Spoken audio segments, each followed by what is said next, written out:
नमस्कार दोस्तों, आप सभी का अमेजिंग ज्ञान पॉइंट पर हार्दिक स्वागत है। आज का यह क्लास हमारे प्रैक्टिस सेट का 9वां सेट है।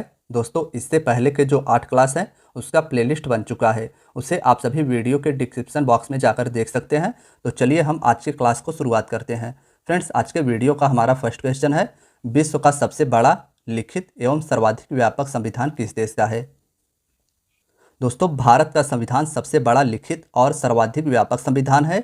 भारत के संविधान में कुल 12 अनुसूची, 22 भाग और 395 अनुच्छेद हैं। भारत के वर्तमान संविधान में 12 अनुसूची, 22 भाग और 395 अनुच्छेद हैं। भारत के मूल संविधान में 8 अनुसूची, 22 भाग और 395 अनुच्छेद थे। तो इस प्रकार से इसमें हमारा ऑप्शन भी राइट आंसर हो जाएगा। विश्व का सबसे बड़ा लिखित एवं सर्वाधिक व्यापक संविधान भारत देश का है।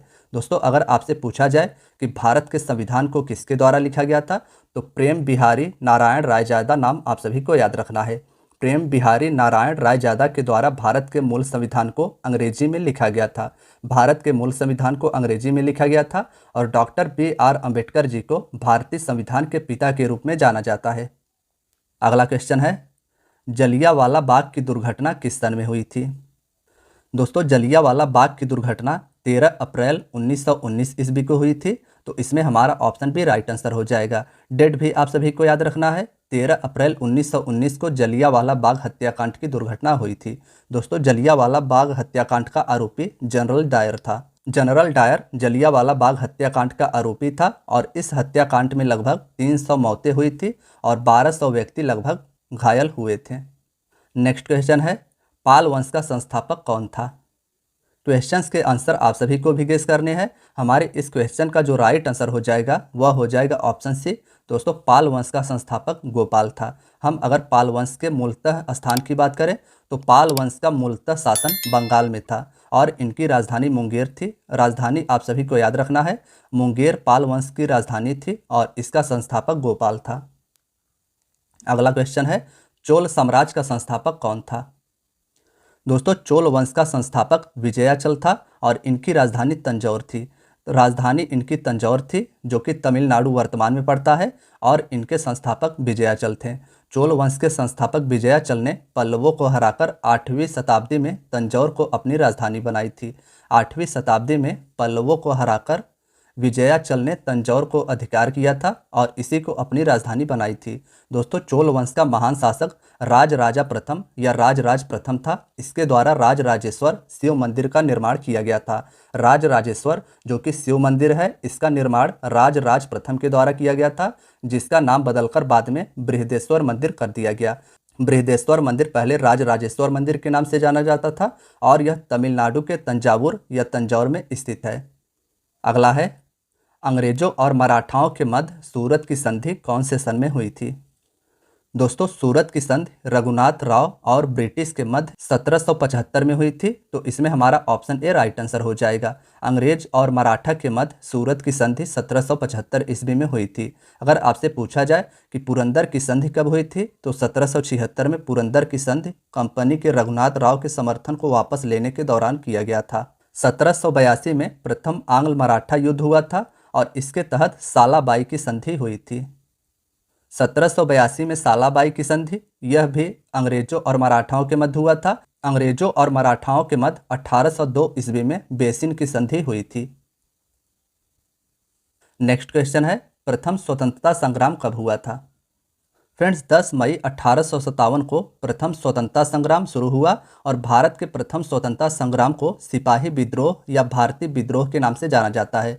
भारत के प्रथम स्वतंत्रता संग्राम को सिपाही विद्रोह या भारत का विद्रोह कहा जाता है और यह 1857 में 10 मई को प्रारंभ हुआ था। दोस्तों, यह विद्रोह ब्रिटिश शासन के विरुद्ध एक सशस्त्र विद्रोह यानी सेना का विद्रोह था और इस विद्रोह के परिणाम स्वरूप ईस्ट इंडिया कंपनी के शासन का अंत कर दिया गया और भारत का शासन ब्रिटिश ताज के हाथों में चला गया। ब्रिटिश ताज के हाथों में 1857 की क्रांति के बाद भारत का शासन चला गया और इसके पहले भारत पर शासन ईस्ट इंडिया कंपनी के द्वारा किया जा रहा था। नेक्स्ट क्वेश्चन है, ज्योति तीव्रता का मात्रक क्या है? दोस्तों, ज्योति तीव्रता का SI मात्रक कैंडेला है। तो इसमें हमारा ऑप्शन भी राइट आंसर हो जाएगा। ज्योति तीव्रता का SI मात्रक कैंडेला है। अगर हम बात करें न्यूटन की, तो दोस्तों फोर्स यानी बल का मात्रक न्यूटन है, यह भी आप सभी को याद रखना है। और विद्युत धारा का मात्रक एम्पियर है। मोस्ट इंपॉर्टेंट है, कहीं आप सभी को यह मात्रक लिख लेने हैं। फोर्स का मात्रक न्यूटन है, ज्योति तीव्रता का मात्रक कैंडेला है और एम्पियर विद्युत धारा का मात्रक है। ताप का मात्रक यानी टेम्परेचर का मात्रक भी आप सभी को याद रखना है, इसका मात्रक केल्विन होता है। ताप केल्विन का मात्रक, फोर्स का मात्रक न्यूटन, ज्योति तीव्रता का मात्रक कैंडेला और विद्युत धारा का मात्रक एम्पियर हो जाएगा। नेक्स्ट क्वेश्चन है, नेत्रदान में दाता की आंख के किस हिस्सों को प्रत्यारोपित किया जाता है? दोस्तों जब कोई आंख का ट्रांसप्लांट यानी प्रत्यारोपित कराता है तो उसे दाता के द्वारा कार्निया दान में दिया जाता है। तो इसमें हमारा ऑप्शन भी राइट आंसर हो जाएगा। नेत्रदान के दौरान दाता को आंख के कार्निया के रूप में प्रत्यारोपित किया जाता है। दोस्तों यह जो कार्निया होता है, बाहर से जब प्रकाश आंखों पर पड़ता है तो सबसे पहले प्रकाश कार्निया पर ही पड़ता है। और आप सभी को याद रखना है, लेंस की क्षमता का यसाई मात्रक डायोप्टर है। डायोप्टर लेंस की क्षमता का यसाई मात्रक है। आंख से संबंधित एक बहुत ही प्रसिद्ध रोग है जिसे ग्लूकोमा के नाम से जाना जाता है। नेक्स्ट है, भोपाल गैस त्रासदी निम्नलिखित में से किस गैस के रिसाव के कारण हुई थी? दोस्तों भोपाल गैस त्रासदी 3 दिसंबर 1984 को हुई थी और इससे स्रावित होने वाली गैस मेथिल आइसोसाइनाइड या मिथाइल आइसोसाइनाइड थी। तो इसमें हमारा ऑप्शन सी राइट आंसर हो जाएगा। मिथाइल आइसोसाइनाइड का उपयोग कीटनाशक बनाने में किया जाता है और इसी गैस का रिसाव भोपाल गैस त्रासदी के दौरान हुआ था। नेक्स्ट क्वेश्चन है, सबसे पहला कंप्यूटर का नाम क्या था? सबसे पहले कंप्यूटर का नाम इनियाक था। तो यह आप सभी को याद रखना है, सबसे पहले कंप्यूटर को इनियाक के नाम से जाना जाता था। दोस्तों अगर हम बात करें कंप्यूटर की तो सीपीयू इंपॉर्टेंट है। सीपीयू को कंप्यूटर का मस्तिष्क कहा जाता है। रैम को कंप्यूटर का याददाश्त यानी मेमोरी कहा जाता है। रैम की गणना मेगाबाइट्स यानी एमबी में किया जाता है। 2 दिसंबर को प्रतिवर्ष कंप्यूटर साक्षरता दिवस मनाया जाता है। तो यह भी आप सभी को याद कर लेना है। नेक्स्ट है, सलार जंग संग्रहालय कहाँ पर स्थित है? सलार जंग संग्रहालय तेलंगाना के हैदराबाद में स्थित है। ऑप्शन बी राइट आंसर हो जाएगा। सलार जंग संग्रहालय और गोलकुंडा का किला हैदराबाद में स्थित है। फ्रेंड्स अगर हम बात करें मुंबई की तो कन्हेरी की गुफाएं मुंबई महाराष्ट्र में स्थित है और इसका निर्माण बौद्ध शासकों के द्वारा करवाया गया था। कन्हेरी की गुफाएं महाराष्ट्र मुंबई में स्थित है और यह बौद्ध धर्म से संबंधित है। अगर हम बात करें राजस्थान के जयपुर की तो दोस्तों जंतर मंतर राजस्थान के जयपुर में स्थित है और इसका निर्माण सवाई जयसिंह के द्वारा करवाया गया था। और लखनऊ में बड़ा इमामबाड़ा और छोटा इमामबाड़ा स्थित है। अगला क्वेश्चन है, निम्नलिखित में से कौन सा नृत्य स्त्री पुरुष दोनों के लिए है? गैर नृत्य राइट आंसर हो जाएगा। गैर डांस स्त्री और पुरुष दोनों के द्वारा किया जाता है। अगर हम बात करें गैर नृत्य की तो दोस्तों गैर नृत्य या डांस का संबंध भारत के राजस्थान राज्य से है। भारत के राजस्थान राज्य से गैर डांस का संबंध है। इसे मूलतः वहाँ के आदिवासियों के द्वारा किया जाता है। अगर हम बात करें गरबा की तो यह गुजरात से संबंधित डांस है। धूमर की बात की जाए तो यह भी राजस्थान से संबंधित है और घुड़ला यह भी राजस्थान से संबंधित नृत्य है। नेक्स्ट क्वेश्चन है, पतंजलि का संबंध किससे है? दोस्तों पतंजलि का संबंध योग से है। इसमें हमारा ऑप्शन डी राइट आंसर हो जाएगा। पतंजलि का संबंध योग से है। पतंजलि शुंग वंश के शासनकाल में थे। पतंजलि के द्वारा ही शुंग वंश के शासक पुष्यमित्र शुंग का अश्वमेघ यज्ञ संपन्न करवाया गया था। वैशेषिक दर्शन की बात करें तो दोस्तों ऋषि कणाद के द्वारा वैशेषिक दर्शन का प्रतिपादन किया गया था। और न्याय दर्शन की बात की जाए तो दोस्तों भारत के 6 वैदिक दर्शनों में से एक है न्याय दर्शन और इसके प्रवर्तक ऋषि गौतम थे। और सांख्य दर्शन के प्रवर्तक ऋषि कपिल थे। तो दोस्तों सांख्य दर्शक के प्रवर्तक ऋषि कपिल, न्याय दर्शन के प्रवर्तक गौतम ऋषि और वैशेषिक दर्शन के प्रवर्तक ऋषि कणाद थे। तो इस क्वेश्चन से आप सभी को इतना याद रखना है। नेक्स्ट है, लोसांग एक उत्सव है जो कहाँ पर मनाया जाता है? ऑप्शन ए, लोसांग उत्सव को सिक्किम में भूटिया जनजाति के द्वारा मनाया जाता है। भूटिया जनजाति जो कि सिक्किम राज्य से संबंधित है, इसी के द्वारा लोसांग उत्सव को मनाया जाता है। दोस्तों यह त्यौहार मुख्यतः सिक्किम के फोडांग और रूमटेक मठों में आयोजित किया जाता है। सिक्किम में स्थित है फोडांग और रूमटेक मठ और यहीं पर यह त्यौहार आयोजित किया जाता है। इसी से मिलता जुलता एक और उत्सव है जिसे लोसर के नाम से जाना जाता है। लोसर को अरुणाचल प्रदेश में मनाया जाता है। केरल की बात की जाए तो केरल का महत्वपूर्ण त्यौहार ओणम है। केरल का महत्वपूर्ण त्यौहार ओणम है और केरल का ही एक और महत्वपूर्ण त्यौहार है जिसे विशु के नाम से जाना जाता है। नेक्स्ट क्वेश्चन है, शक कैलेंडर का पहला महीना कौन सा है? सबसे पहले आप सभी को याद रखना है, शक कैलेंडर भारत का राष्ट्रीय कैलेंडर है। शक कैलेंडर शक संवत पर आधारित है और इसे मार्च 1957 में भारत के द्वारा अपनाया गया था। चैत्र भारतीय राष्ट्रीय पंचांग का प्रथम माह है, तो इसमें हमारा ऑप्शन ए राइट आंसर हो जाएगा। शक कैलेंडर का पहला माह चैत्र है और अगर इसके आखिरी माह की बात करें तो फाल्गुन इस कैलेंडर का आखिरी माह है। नेक्स्ट क्वेश्चन है, अंतर्राष्ट्रीय मजदूर दिवस कब मनाया जाता है? दोस्तों, अंतर्राष्ट्रीय मजदूर दिवस प्रतिवर्ष 1 मई को मनाया जाता है। ऑप्शन डी इसका राइट आंसर हो जाएगा। विश्व स्वास्थ्य दिवस 7 अप्रैल को मनाया जाता है। 7 अप्रैल को विश्व स्वास्थ्य दिवस, 1 मई को अंतर्राष्ट्रीय मजदूर दिवस, विश्व तंबाकू निषेध दिवस 31 मई को मनाया जाता है और थल सेना दिवस 15 जनवरी को मनाया जाता है। नेक्स्ट है, गिरनार की पहाड़ियाँ कहाँ पर स्थित है? Option A Gujarat right answer हो जाएगा।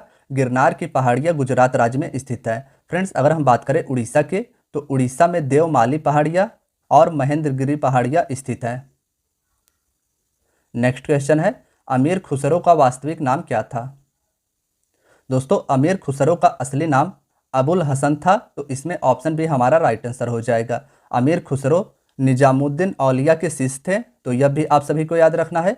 अमीर खुसरो को तोताए हिंद के नाम से जाना जाता था और इनका जन्म उत्तर प्रदेश के कासगंज में हुआ था।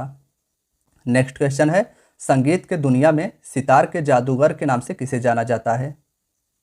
दोस्तों, संगीत की दुनिया में सितार के जादूगर के नाम से रहीम सेन को जाना जाता है, तो इसमें हमारा ऑप्शन ए राइट आंसर हो जाएगा। तानसेन की बात करें तो दोस्तों, तानसेन अकबर के 9 रत्नों में से एक थे। इनका मूल नाम था रामतनु पांडे। रामतनु पांडे तानसेन का मूल नाम था और ये अकबर के 9 रत्नों में से एक थे। इनका जन्म मध्य प्रदेश के ग्वालियर में हुआ था और रामतनु पांडे शास्त्रीय संगीत के महान ज्ञाता थे। अगला है, गुरु नानक का वास्तविक नाम क्या था? Option C Nanak right answer हो जाएगा। गुरु नानक का वास्तविक नाम नानक था। दोस्तों, सिखों के प्रथम गुरु नानक देव जी थे, तो यह भी आप सभी को याद रखना है। इनका जन्म पाकिस्तान के ननकाना साहिब में हुआ था और इनका समाधि स्थल करतारपुर साहिब पाकिस्तान में स्थित है। नेक्स्ट है, किसने कहा था दिल्ली अभी दूर है? Option A Nizamuddin Auliya right answer हो जाएगा। निजामुद्दीन औलिया सूफी संत थे और इन्हीं के द्वारा गयासुद्दीन तुगलक को कहा गया था दिल्ली अभी दूर है। नेक्स्ट क्वेश्चन है, स्वामी विवेकानंद जी का वास्तविक नाम क्या था? दोस्तों, स्वामी विवेकानंद जी का वास्तविक नाम नरेंद्र नाथ दत्त था, तो इसमें हमारा ऑप्शन भी राइट आंसर हो जाएगा। स्वामी विवेकानंद जी का वास्तविक नाम नरेंद्र नाथ दत्त था। रामकृष्ण मिशन की स्थापना स्वामी विवेकानंद जी के द्वारा की गई थी। रामकृष्ण परमहंस स्वामी विवेकानंद जी के गुरु थे। राजयोग इनकी प्रसिद्ध पुस्तक है, तो यह भी आप सभी को याद रखना है। नेक्स्ट क्वेश्चन है, आदि शंकराचार्य का जन्म कहाँ हुआ था? दोस्तों, आदि शंकराचार्य का जन्म केरल के कलाद में हुआ था, तो इसमें हमारा ऑप्शन ए राइट आंसर हो जाएगा। शंकराचार्य के द्वारा भारत में 4 प्रमुख मठों को स्थापित किया गया था। उत्तर में ज्योतिर्मठ के नाम से जाना जाता है, जो जोशी मठ में स्थित है। पूर्व में स्थित है गोवर्धन मठ, जो पूरी उड़ीसा में स्थित है, और दक्षिण में स्थित है श्रृंगेरी मठ, जो कि शारदा पीठ के नाम से जाना जाता है। यह कर्नाटक में स्थित है। और पश्चिम में स्थित है द्वारिका पीठ, जो द्वारिका गुजरात में स्थित है। नेक्स्ट क्वेश्चन है, ईसा मसीह का जन्म कहाँ हुआ था? Option C Bethlehem Israel right answer हो जाएगा। ईसा मसीह का जन्म फिलिस्तीन, जो कि वर्तमान में इजराइल के द्वारा कब्जा कर लिया गया है, वहीं पर स्थित है ईसा मसीह का जन्म स्थान। दोस्तों, ईसा मसीह को ईसाई धर्म का संस्थापक माना जाता है। ईसा मसीह को ही यीशु भी बोला जाता है। नेक्स्ट क्वेश्चन है, यामिनी कृष्णमूर्ति का संबंध किस शास्त्रीय नृत्य से है? दोस्तों, यामिनी कृष्णमूर्ति का संबंध भरतनाट्यम से है, तो इसमें हमारा ऑप्शन भी राइट आंसर हो जाएगा। यामिनी कृष्णमूर्ति जो कि भरतनाट्यम की डांसर है, इनका संबंध भरतनाट्यम और आंध्र प्रदेश के कुचिपुड़ी से है, तो यह आप सभी को याद रखना है। फ्रेंड्स, आज की आपकी वीडियो यहीं तक थी। वीडियो अगर पसंद आई हो तो लाइक और चैनल को सब्सक्राइब जरूर करें। धन्यवाद दोस्तों।